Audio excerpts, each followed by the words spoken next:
قوم سمود کے برباد ہونے کی سب سے بڑی وجہ ان کی بدکاری تھی۔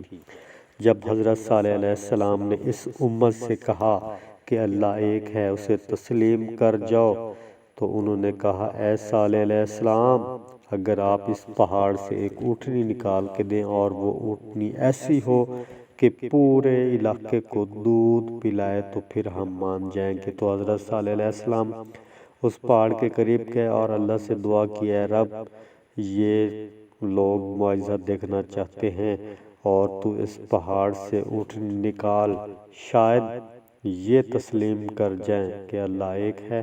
تو اس پہاڑ سے اونٹنی نکل آئی اور ایک دن یہ لوگ اس اونٹنی کا دودھ پیتے تھے اور ایک دن یہ پانی پیتے تھے۔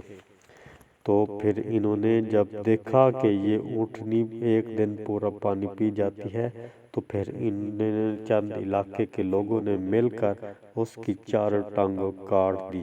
جب اس کی چاروں ٹانگیں کاٹ دی تو اس کے ساتھ جو اس کا بچہ آیا، تو اس نے اسی پہاڑ پر چڑھ کر رب سے کہا، اے رب، ان سے پوچھ میری ماں کا کیا جرم ہے، انہوں نے اس کو قتل کیوں کیا ہے۔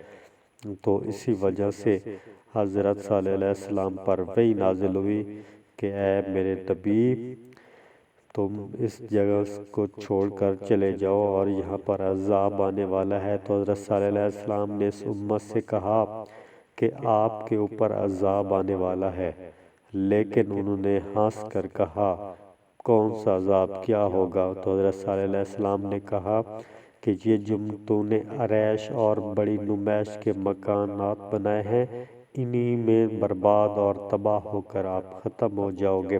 اور پھر ایک اچانک سے طوفان آیا تو حضرت صالح علیہ السلام کی یہ نامراد جو امت تھی وہ تباہ اور برباد ہو گئی۔